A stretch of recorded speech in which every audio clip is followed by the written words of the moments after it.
biya kamal kanwa TV anda mandune shankos gwasa me teme gor no de nywa yekel kajan channel me gore jen wo de yen chonka channel me kel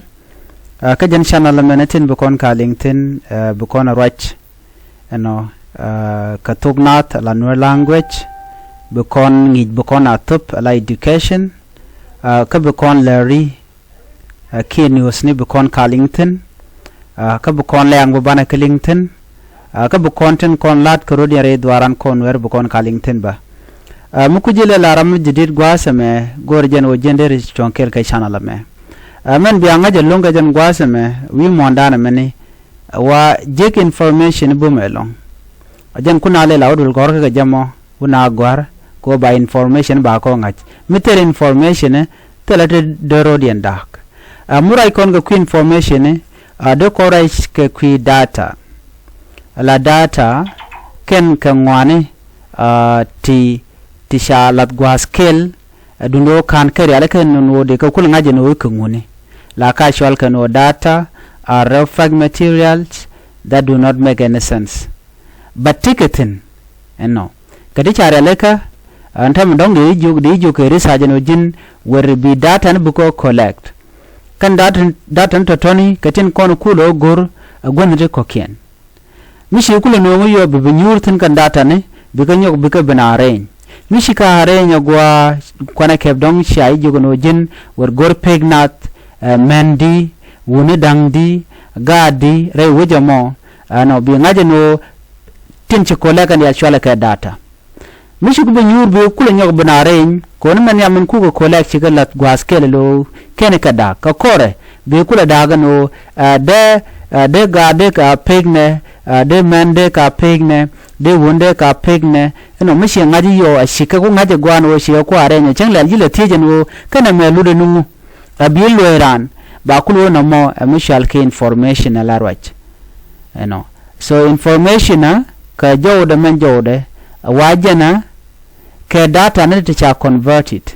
They are data that are converted, translated, or changed into something that make meaningful to human being. Ene duor me jagi ko betikal lot rete ka do a chen chaji tije no gwamit ka lededi ke ngum chitwok ka diri telo bidwor bijelo jabe yik bi answer bijetop ke bi loch ke betikalo nyimbe lar na mo la jarar ke na mo mishal ke information jina tamma mishodul gorka dong che chupka class ke first time kuji ode shode larde men mi chaji ngih chai jugno de lar no an chwala ngak kwane kebde chular nena me jugno chwali de wen chwala sham konyak shangat no de lar no dap ke gwase mena ka takarune ka lada gwase mena ka YouTube channel chwala nena de chular na mono an gwase mo chete ka tangaja so ko tete kan ngaje rama mo ba ngaje no jen chete chongak chega ngaje la tiki information chingach but after that she kon information channel kuje no ngu no kata dan to content ajena bokulo te ka mishal ke knowledge be gwaze dan en she take information menong chete ka ler mu jidin mishiling be kulo la rada dien le du rada dien ko chete ka knowledge kaje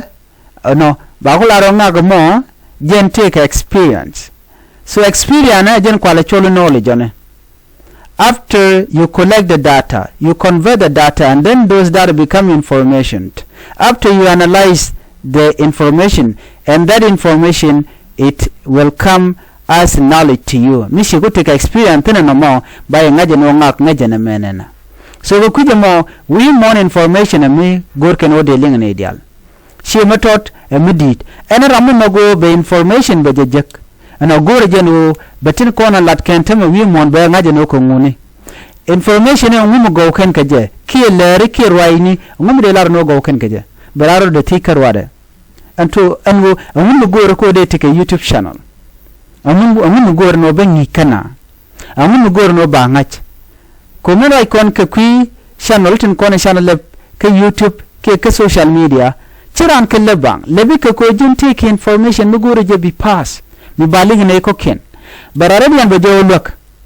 do ko shularan tamme en wo miteke jeno en YouTube channel la jalep kede mitija en mukana inform ki tele ngach michangach already tele gwa medeje explain kije ki deje lat kije so da ngot ka la mishal ka data ngwas mo ko kwaje how it work kwaje jena benefit mitedi je gatino jena kwala ella lar kanu jinguri teacher ke nit mi bijingej so rama mo bajikulu mo do badana le na makaje ko jinni jira manyam ka payna paye jik kujije so enamo a data kaji jen kwala cholo no data are referred material that do not make any sense or that do not make any meaningful to you ko kujije kana lare no ledana mi cha kula lare no YouTube channel ledana an gwasa mo chi kutika knowledge bi ngaji no YouTube channel da ledana den go ba ko jogu jina a chi gultaka experience an gwada mone ko chi tega mu changach jenta muti jen wona na YouTube channel mushilep ngum gorke ko YouTube channel gwaya ko nana mushilep jen gobdana tubi laritin ke tubi roñ gwa mu balinga na wojin tega mu gurno be solve ke tega mu gurno ba ngaje na mu larode menyam de juguna na en chatika knowledge ke I am informed katin ko lar karur kinga social media de chular nena muguru je ano jin bilep ke YouTube channel men ya magor ke YouTube channel jin bilep ke Gmail bi Gmail bi jelef